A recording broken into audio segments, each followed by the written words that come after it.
Now Abraham would continue with his testimonies and say, brothers and sisters, there came a time when God tested me. He didn't know that it was a test. God said, I want you to go and sacrifice your own son, Isaac.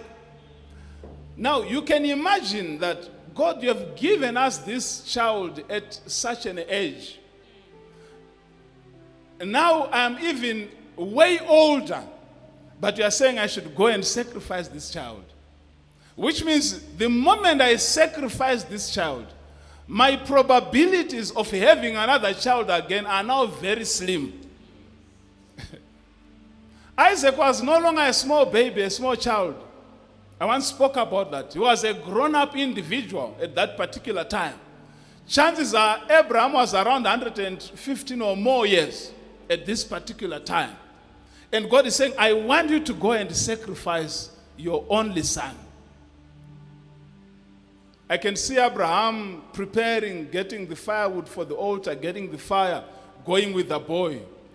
And what's painful is when they were on the way, the boy, to show you that he was now reasoning, he says, I can see the firewood. I can see the fire. But where is the sacrifice? I'm sure he thought, maybe I'm reminding my dad, since he's now old, maybe he has forgotten to come with the lamb or with the sacrifice. So let me remind this old man, where is the sacrifice? Now you can imagine, you are the one who has had a word from God. Now, your boy is asking you, yet you know that, okay, he is the very same sacrifice. But I like his answer, God will provide. I'm not sure whether he had thought about it or it was just an answer to end the discussion. But he said, God will provide. They walked up until they arrived at the mountain, prepared the altar. And Isaac is also helping his father because he's saying, okay, God is going to provide. The altar is ready, but Abraham is grabbing his son and putting him on the altar. God is quiet. He is quiet. Abraham is lifting a knife. Mary is quiet all this time. That you realize God will make you reach Abraham to the could edge. have said, no, God, I tried to wait, but it seems I think we better end it here. He waited for him to lift the knife, ready to stab his very own son. That's when he called him twice, Abraham, Abraham. I spoke about the double calling of a name the other time. This child will kill this boy.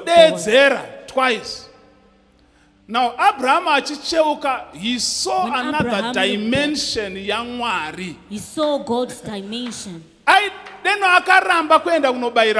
If he had refused to go and sacrifice his son, he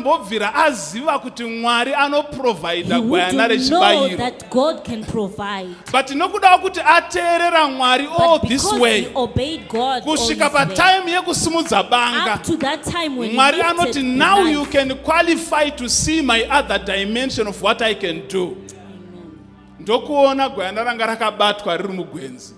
and then he saw the lamb.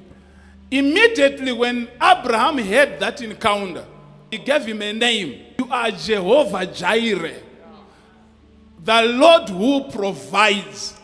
Saka uchanaona kuti there are encounters onofana kuita. That there are encounters that you must do. Kana wapinda maari, When you get into them, anoita kuti upe Mwari they will zita make you give God a based name. on zvaunenge wazarurirwa Based on naye. what you have experienced and Saka been anoti revealed. ndazoziva kuti Mwari munopa. Now I know that God I'm gives. going to call you Jehovah I will Jireh. call you